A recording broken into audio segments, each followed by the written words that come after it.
Any inkling at an attempt at outdoor activities during the 3-day Thanksgiving weekend has been nipped in the bud by the authorities, who warn that protocol enforcement will be in full effect to save lives during the pandemic. Both Sunday, October 3rd and Monday, October 4th will be no movement days. A sober realization for those anticipating a break from the ongoing tough curfew hours amid mounting cases and St. Lucians losing their lives to the deadly virus. Law enforcement officials have sent a strong message for those daring enough to break curfew. The commander of the Special Services Unit says the police will be very vigilant during the long holiday weekend. Let me emphasize that it is the responsibility of the Royal St. Lucia Police Force to avert public gatherings, behaviors, and attitudes which are in breach of COVID-19 laws, orders, and protocols. The police will continue to ensure that all members of the public remain at home during the curfew, maintain the requisite physical distancing, follow hygiene protocols, and wear their masks correctly. Superintendent of Police charged with the responsibility for island-wide operations, Benson de Turville, made it clear that police patrols will be beefed up in the coming days.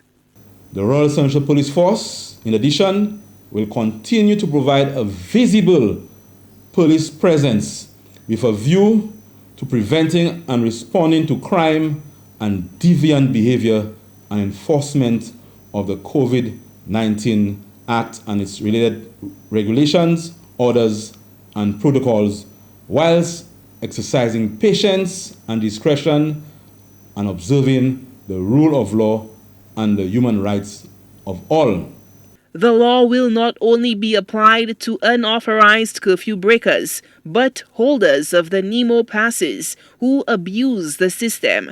They could have that privilege revoked if found in breach of rules and regulations. All persons who appear not to be adhering to the laws of St. Lucia, which includes the provision of the COVID-19 Act and its related regulations, orders, and protocols, must expect to be approached and challenged by the police. And let me state, you will be asked to correct the behavior creating the violation or offense. You will be asked to provide your name and address and produce a document with which the police officer can verify the same. As well, during the curfew hours, you will be asked to present your NEMO-issued pass for inspection. The tough stance is in keeping with the fight to arrest the spread of the virus. You will be questioned as to the reason for breaching the curfew order.